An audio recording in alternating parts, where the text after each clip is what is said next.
Hello दोस्तों, KP college के online classes में आपका स्वागत है। हम बीए थर्ड ईयर की क्लासेस में चैप्टर 6 हमने कल स्टार्ट किया था। चैप्टर 6 है क्रियात्मक विकास के बारे में। क्रियात्मक विकास का अर्थ हम लोग कर पढ़ चुके हैं कि शरीर के द्वारा जो कुछ भी गतिविधियाँ होती है, कि बालक जो कुछ भी गतिविधियाँ करता है, जो कुछ भी कार्य करता है, जैसे चलता है, उठता है, बैठता है, लिखता है, मतलब शरीर के द्वारा वो जो कुछ भी कार्य कर रहा है वो सब क्रियात्मक विकास के अंतर्गत आता है। इसमें हम लोगों ने कल क्रियात्मक विकास का जो महत्व था कि क्रियात्मक विकास होने पर और क्या क्या इफ़ेक्ट होता है, कि बालक को और कौन कौन से फ़र्क पड़ता है, उन सब के बारे में हमने पढ़ा था और क्रियात्मक विकास के प्रकार पढ़े थे कल। उसी कड़ी में आज हम पढ़ेंगे क्रियात्मक विकास की कौन कौन सी विशेषताएं होती है या क्रियात्मक विकास के और कौन कौन से सिद्धांत होते हैं। तो आज की हेडिंग है, आज का टॉपिक है क्रियात्मक विकास की विशेषताएँ।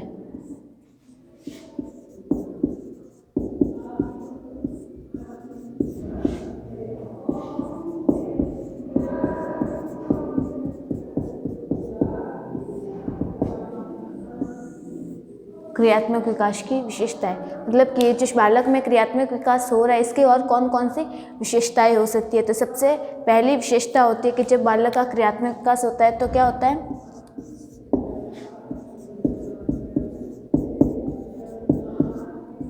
पेशियों और तंत्रिकाओं का विकास होता है।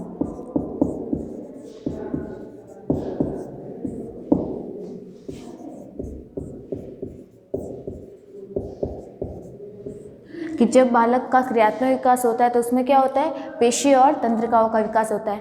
तो होगा ही ना, क्योंकि जब बालक कार्य कर रहा है, क्रियात्मक विकास का अर्थ क्या है कि बालक जो कार्य करता है। बालक अगर चल रहा है तो चलने में पैर के मांसपेशियों का प्रयोग हो रहा है, तो मतलब बालक के मांसपेशियों का विकास हुआ तभी तो वो चल पाया।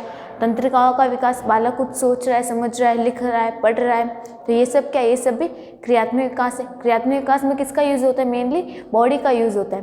तो क्रियात्मक विकास में क्या होता है कि जब बालक के बॉडी के जो सारी मांसपेशियां हैं, सारी जो तंत्रिकाएं हैं, जब वो विकसित हो जाती है, वो पूरी वेल डेवलप हो जाती है, तो बालक कार्य करने लगता है। जब बालक कार्य करने लगता है तो ये क्रियात्मक विकास के अंतर्गत आता है। तो क्रियात्मक विकास की सबसे पहले विशेषता क्या हो जाएगी कि जब बालक का क्रियात्मक विकास होता है तो क्या होगा, बालक की पेशियां और तंत्रिकाओं का विकास हो जाएगा। और फिर दूसरा, इसके बाद क्या आता है और क्या होती है क्रियात्मक विकास। क्रियात्मक विकास निश्चित क्रम में होता है, निश्चित क्रम में। निश्चित क्रम का अर्थ क्या है, बालक क्या करता है, बालक का जैसे विकास हो रहा है तो बालक क्या करता है, सबसे पहले घुटने के बल चलना सीखता है। ऐसा तो नहीं है कि उसका जन्म होते वो पहले पैरों से चलना सीखेगा उसके बाद घुटनों पे चलना सीखेगा, ऐसा तो नहीं होता।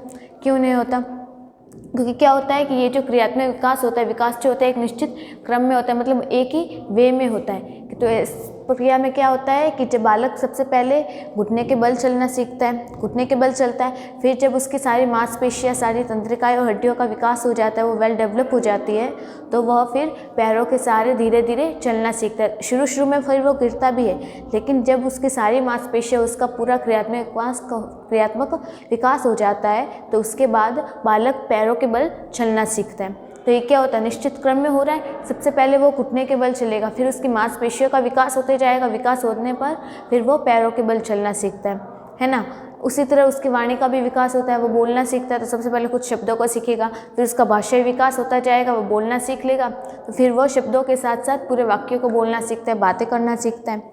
यही होता है ना। तो विकास क्या होता है, निश्चित क्रम में होता है, मतलब एक पर्टिकुलर वे में होता है कि हर एक स्टेप के बाद ही, फर्स्ट स्टेप के बाद ही सेकंड स्टेप आएगा। ऐसा नहीं है कि सेकंड स्टेप पहले आ जाएगा और फर्स्ट बाद में आ जाएगा, ऐसा नहीं होगा।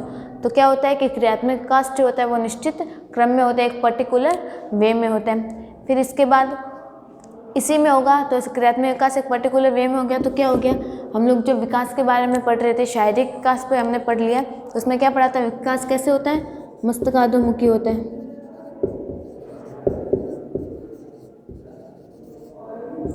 मस्तकाधोमुखी विकास होगा। मस्तकाधोमुखी विकास का अर्थ होता है कि सबसे पहले बालक के सिर का निर्माण होता है, फिर नीचे के भाग का निर्माण होता है, मतलब ऊपर से नीचे की ओर बालक का विकास होता है। तो एक निश्चित क्रम हो गया कि सबसे पहले सिर का ही निर्माण होगा, फिर उसके बाद कंधों का निर्माण होगा, फिर हाथों का, फिर धड़ का और फिर पैरों का निर्माण होता है। तो एक ऊपर से नीचे की तरफ क्रम बन गया, एक निश्चित क्रम बन गया। तो विकास कैसा हो रहा है, निश्चित क्रम में हो रहा है। और विकास कैसा होता है, दूसरा टाइप क्या था, दूसरा था कि जो निकट के अंग होंगे उनका विकास पहले होगा और दूर के अंगों का विकास बाद में होगा। तो क्या था, निकट से दूर का विकास।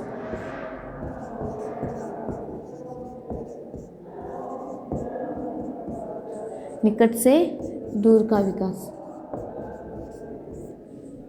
इसमें हमने एग्जाम्पल लिया है बच्चे का, उसकी तरफ बॉल फेंकते हैं तो सबसे पहले क्या करेगा, पूरी बॉडी को खींचेगा कि उसमें सिर्फ उसके निकट क्या थे, उसके बॉडी थी, तो उसका विकास हो गया। फिर और टाइम होता गया और उसमें विकास होता गया तो उसके हाथों का विकास होने लगा। हाथों की जो मांसपेशियाँ की वो मजबूत होती गई, तो वो सिर्फ हाथों को उठाना सीखा। फिर उसके अंगुलियों का विकास हुआ, है ना। तो सबसे पहले बॉडी का विकास हुआ, फिर उसके बाद हाथों का विकास हुआ, फिर उसके बाद अंगुलियों का विकास हुआ। तो जो निकट का अंग था उसका विकास पहले हो गया, फिर जो दूर के अंग थे उनका विकास बाद में हो गया। तो विकास कैसे होता है, निकट से दूर की तरफ होता है और ऊपर से नीचे की तरफ होता है। तो मस्तकाधुमुखी क्या हो जाएगा, ऊपर से नीचे की तरफ। तो निश्चित क्रम हो गया। तो क्रियात्मक विकास पे कैसा होता है, एक पर्टिकुलर वे में होता है। फिर उसके बाद है ये जो क्रियात्मक विकास होता है ये सामान्य से विशिष्ट होता है। सामान्य से विशिष्ट।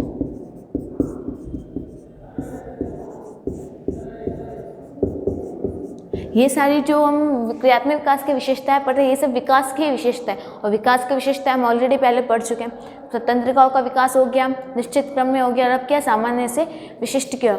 जैसे कोई बच्चा होता है वो पहले कुछ शब्दों को बोलना सीखता है, फिर उसके बाद वाक्यों को बोलना सीखता है। तो क्या करते हैं हम, ईजी चीज़ें होती है जो ईजी होता है उनको पहले सीखते हैं, आसान शब्दों का प्रयोग हम पहले करते हैं, फिर उसके बाद क्या होता है हम कठिन शब्दों की ओर जाते हैं। तो उसी तरह जैसे हम मैथ्स पढ़ते हैं तो क्या पढ़ते हैं, उसमें सबसे पहले जोड़ बाकी ये सब सीखते हैं। सीधे तो भाग पे नहीं पहुंचते। क्यों नहीं पहुंचते, क्योंकि जब हम सरल चीज़ों को पहले सीखेंगे आसान तरीक़ों से तो फिर हम कठिन चीज़ों को आसानी से सीख पाएंगे। तो उसी तरह क्या होता है, ये जो विकास होता है हम छोटी छोटी चीज़ों को सीखते हैं, मतलब पहले सामान्य चीज़ें सीखेंगे फिर उसके बाद कठिन चीज़ों की ओर जाते हैं। तो क्या होता है, विकास क्या होगा, सामान्य से विशिष्ट की ओर होगा।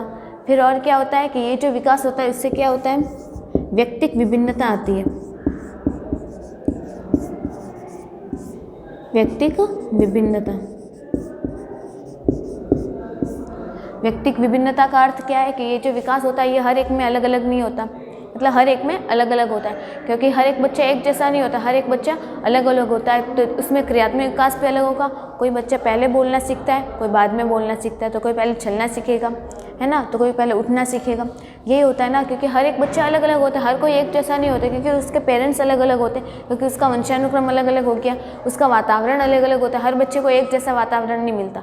तो क्या हो गया कि अगर हर बच्चे को एक जैसा वातावरण नहीं मिल रहा है, एक जैसे वंशानुक्रम नहीं हो रहे हैं, तो क्या हो जाएगा, हर एक बच्चा अलग अलग हो जाएगा। हर एक बच्चा अलग अलग है तो उसके विकास की जो प्रोसेस होगी वो भी अलग अलग होगी, उसमें एक जैसे विकास नहीं होगा।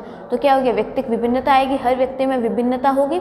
तो जब क्रियात्मक विकास की विशेषता क्या होगी कि उनमें व्यक्तिक विभिन्नता होती है। फिर उसके बाद अगली विशेषता होती है अधिगम और परिपक्वता से।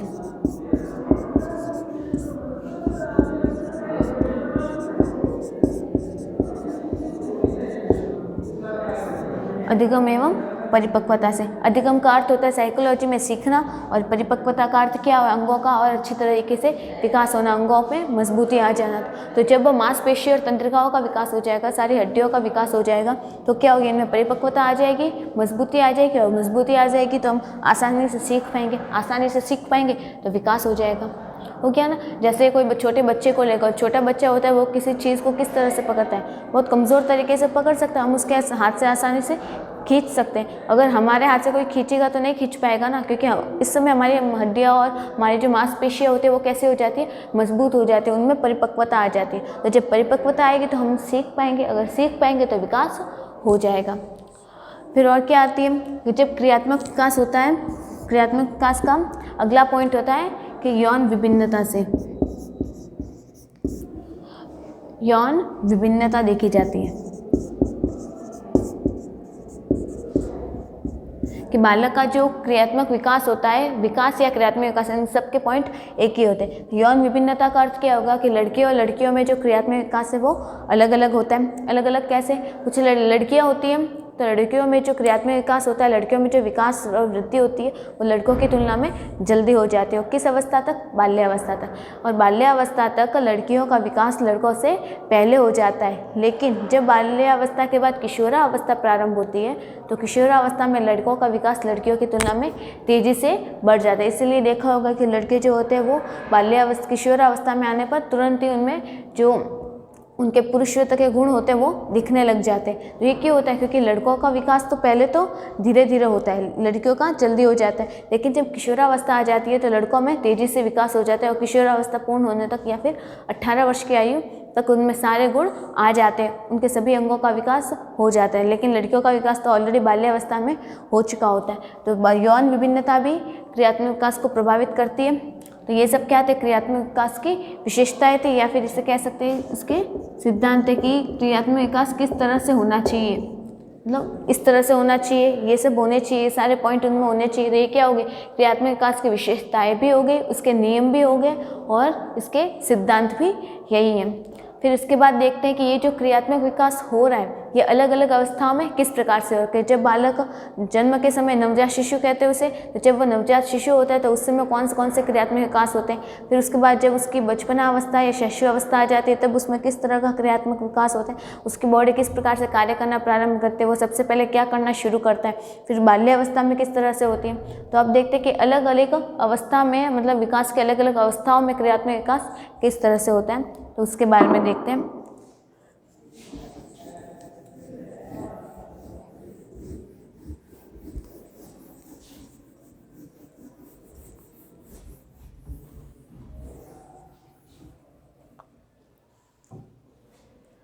तो अगली हेडिंग है कि विभिन्न अवस्थाओं में क्रियात्मक विकास।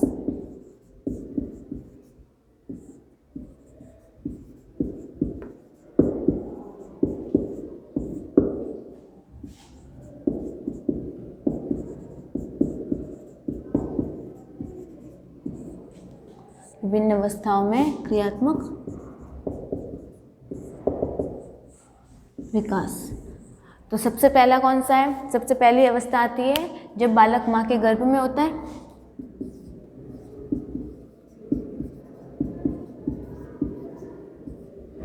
गर्भकालीन अवस्था में, जब बालक माँ के गर्भ में है। गर्भकालीन अवस्था में बालक में कैसे विकास होता है, तो इसके बारे में देखते हैं कि विकास शिशु जन्म से पूर्व ही प्रारंभ हो जाता है। जब बालक माता के गर्भ में होता है तभी से उसका विकास प्रारंभ हो जाता है। ये तो हमने पढ़ा ही है। क्रियात्मक विकास में क्या होता है? शरीर का विकास होता है, शरीर किस प्रकार से कार्य करता है। तो जब बालक माँ के गर्भ में होता है, गर्भकालीन अवस्था में होता है, तब उसके सभी शरीर के जितने भी अंग हैं उसका विकास प्रारंभ हो जाता है ना। विकास उसका माँ के गर्भ में ही प्रारंभ हो जाता है। ये जो तो क्रियात्मक विकास होता है ये गर्भकालीन अवस्था से ही प्रारंभ हो जाता है। इसका अनुभव माता द्वारा 5 से 6 महीने में ही कर दिया जाता है। बालक अपने हाथ व पैरों को हिलाता है, सिर से धक्का देता है, करवट बदलता है। जो बालक माँ के गर्भ में अधिक क्रिया करता है वह जन्म के बाद की सभी क्रियाओं में क्रियाशील रहता है। तो गर्भकालीन अवस्था में क्या होता है कि जब बालक माँ के गर्भ में होता है तो उसके सबसे पहले शरीर का विकास होता है, मतलब शरीर के सभी अंगों का निर्माण हो जाता है। शरीर के सभी अंगों का निर्माण बालक का माँ के गर्भ में ही हो जाता है। मतलब गर्भकालीन अवस्था में बालक का शारीरिक विकास पूर्ण हो जाता है। फिर जैसे जैसे बालक का शारीरिक विकास होता जाता है तो उसमें बालक क्रियाएं करना शुरू करता है। मतलब आपने सुना होगा कि बच्चे माँ के पेट में लात मारता है, हिलता डुलता है, हिलता वगैरह है ना, ये सब के बालक क्रियाएं कर रहा है, अपने शरीर को मूव कर रहा है तो क्या क्रिया कर रहा है। तो जब बालक गर्भकालीन अवस्था होता है तो वो कैसे क्रिया करता है? हिलना डुलना, हिलना प्रारंभ करता है।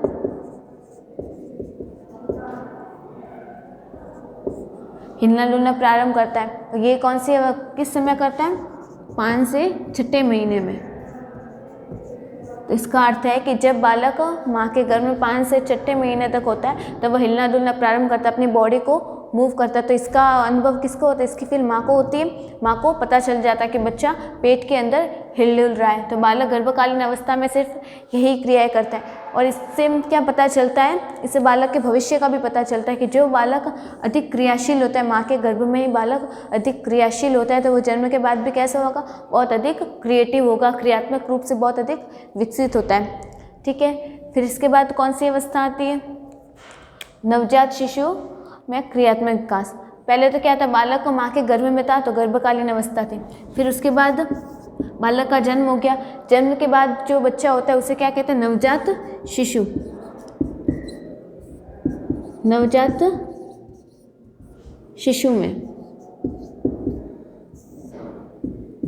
ये तो था गर्भकालीन अवस्था में क्रियात्मक विकास। अब है नवजात शिशु में क्रियात्मक विकास, मतलब कि जब बालक का जन्म हो गया, जन्म होने के तुरंत बाद बालक में कौन सा विकास होता है। तो इसमें देखते हैं कि जन्म से पूर्व ही शिशु के क्रियात्मक विकास प्रारंभ हो जाता है। ये हम शुरू में पढ़ लिया है कि जन्म से पहले बालक का विकास प्रारंभ हो जाता है, जो जन्म के बाद तक चलता रहता है। जन्म के बाद की कई क्रिया निरर्थक होती है एवं उद्देश्यहीन होती है। इसी कारण वह पूरी तरह से दूसरों पर डिपेंड रहता है। उस समय तक उसकी पेशियाँ, तंत्रिका केंद्रों में न तो समन्वय होता है, न ही परिपक्व होता है। अतः बालक को जिस करवट में सुलाया जाता है वह उसी में रहता है।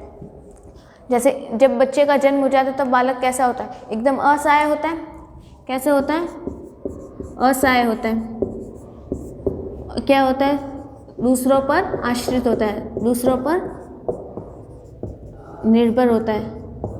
मतलब जब बालक का जन्म होता है, नवजात शिशु जन्म के समय कैसे होता है, एकदम असहाय होता है, क्योंकि उसके शरीर के सभी मांसपेशियों का अच्छी तरीके से विकास नहीं हुआ होता है, इसलिए वह दूसरों पर निर्भर रहता है। बच्चे को जैसे सुलाएंगे वो वैसे सो जाएगा, जैसे बिठाएंगे वैसे बैठ जाएगा, मतलब उल्टा सुलाएंगे उल्टा सो जाएगा, लेफ्ट करवट में सुलाएंगे तो उसी करवट में सोता रहेगा। क्यों होता है, क्योंकि जब बालक का जन्म हुआ होता है उस समय बालक असहाय होता है और दूसरों पर डिपेंड रहता है।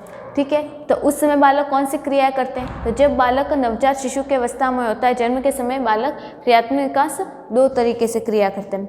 ठीक है, सबसे पहली क्रिया ये तो करता है वो सामान्य क्रिया है। एक तो करता है सामान्य क्रियाएं और दूसरी करता है सहज क्रियाएं। सामान्य और सहज क्रिया। जब बालक नवजात शिशु की अवस्था में होता है तब बालक दो प्रकार की क्रियाएं करता है। अब सामान्य क्रियाएं कौन कौन सी होती हैं? सामान्य क्रियाएं जब किसी शिशु के द्वारा किसी एक अंग को हिलाया जाता है तो शिशु की क्रियाशीलता के बल सिर्फ उसी अंग में नहीं होती बल्कि संपूर्ण अंग क्रियाशील हो जाता है। सामान्य क्रियाएं में क्या होता है कि जब छोटा बच्चा होता है, जब उसके हम किसी एक भाग को हिलाते हैं, छोटा बच्चा होता है जैसे वो मुट्ठी बंद करके रखता है, ठीक है, तो अगर उसके एक हाथ की मुट्ठी को खोलेंगे तो वो दूसरे हाथ की मुट्ठी को भी खोल देते हैं। तो ये कौन सी क्रिया होती है? सामान्य क्रिया होती है। इसका मतलब है कि जब बालक का एक अंग क्रियाशील होता है तो फिर उसकी पूरी बॉडी क्रियाशील हो जाती है। ठीक है, इसमें क्या होता है कि एक अंग क्रियाशील होने पर पूरा शरीर क्रियाशील, एक अंग क्रियाशील होने पर एक अंग क्रियाशील होने पर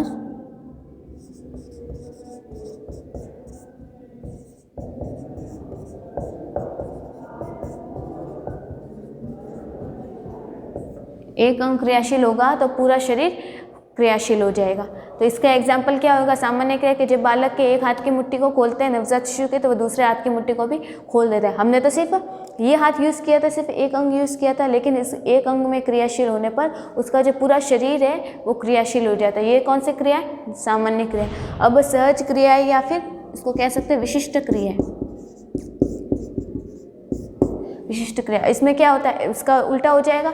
इसमें एक अंग क्रियाशील होगा तो इसमें पूरी बॉडी हो जाती है, और इसमें क्या होगा, एक अंग होगा तो सिर्फ वही अंग क्रियाशील होता है। तो इसमें पढ़ते हैं कि खांसना, चीखना, सांस लेना, रोना, चिल्लाना, ये सब कैसी क्रिया है? सामान्य सहज क्रिया या फिर विशिष्ट क्रिया होती है। इस क्रिया में केवल एक ही अंग क्रियाशील होता है।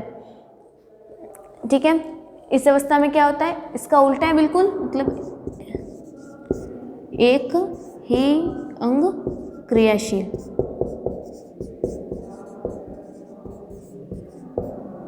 इसमें क्या होता है, सिर्फ एक ही अंग क्रियाशील होता है। एक ही अंग कैसे? बालक जैसे सिर हिलाता है, सिर्फ सिर हिल रहा है, पूरी बॉडी नहीं हिल रही। जैसे हाथ हिला रहा है, हाथ हिला रहा है, कोई करवट ले रहा है, क्या है ये सब? सिर्फ एक अंग क्रियाशील हो रहा है। और फिर क्या है, और क्या हो सकती है? बालक खांसता है तो सिर्फ गला यूज हो रहा है ना। तो ये कैसे क्रिया? जब बालक नवजात शिशु की अवस्था में होता है तब वह एकदम असहाय होता है, दूसरों पर डिपेंड रहता है।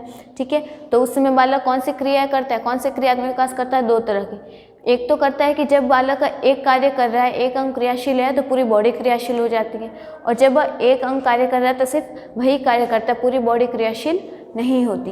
तो ये कौन सा था? नवजात शिशु में कौन सा क्रियात्मक विकास हो रहा है। फिर उसके बाद कौन सी अवस्था आती है?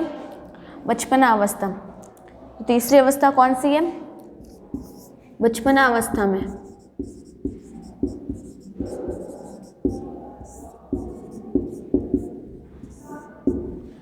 अब बचपना अवस्था में बालक में कौन सा क्रियात्मक विकास होता है? तो इसमें देखते हैं कि क्रियात्मक विकास केवल विकासात्मक निर्देशनों के अनुसार ही होता है। इस नियम के अनुसार क्रियात्मक विकास सबसे पहले सिर वाले भाग में, फिर धड़ में, फिर हाथ में और सबसे बाद में पैरों में होता है। तो जब बालक बचपना अवस्था में होता है तो उस समय बालक का क्रियात्मक विकास कैसा होता है? हमने जब विकास का क्रम पढ़ा था उसमें सबसे पहले सिर का निर्माण हुआ, फिर उसके बाद सिर के बाद क्या आता है? हाथ या फिर धड़ के बाद क्या आएंगे? हाथ,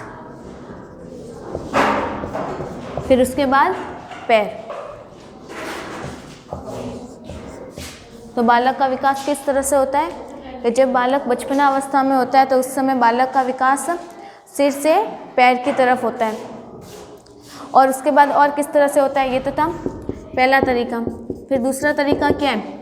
निकट से दूर की तरफ का विकास। मतलब जो पास के अंग होंगे उनका विकास पहले होगा और दूर के अंगों का विकास बाद में होगा। जैसे कोई छोटा बच्चा होता है उसकी तरफ बॉल फेंकते हैं तो सबसे पहले वो क्या करेगा? पूरी बॉडी का यूज़ करता है। पूरी बॉडी का यूज़ कर रहा है, उसके निकट क्या है? सबसे बॉडी है। फिर क्या है? उसके बाद जब उसमें और विकास होता जाता है तो वो फिर हाथों को ऊपर की ओर उठाता है। हाथों को ऊपर की ओर उठाते हैं मतलब उसके निकट फिर कौन है? हाथ है। फिर क्या है? अंगुलियाँ, सिर्फ अंगुलियों का यूज़ करता है। तो ये क्या हो गया? सबसे उसके पास में जो सबसे पहला अंग था उसका विकास पहले हुआ और फिर जो दूर अंग है, अंगुलियाँ सबसे दूर है, तो उसका विकास बाद में हो गया। तो ये किस अवस्था में होता है? बचपना अवस्था में जो क्रियात्मक विकास है वो सिर से पैर की तरफ होता है और निकट से दूर की तरफ अंगों का विकास होता है। फिर उसके बाद अगली जो अवस्था है बाल्यावस्था, हम अगले वीडियो में पढ़ेंगे। तब तक के लिए थैंक यू।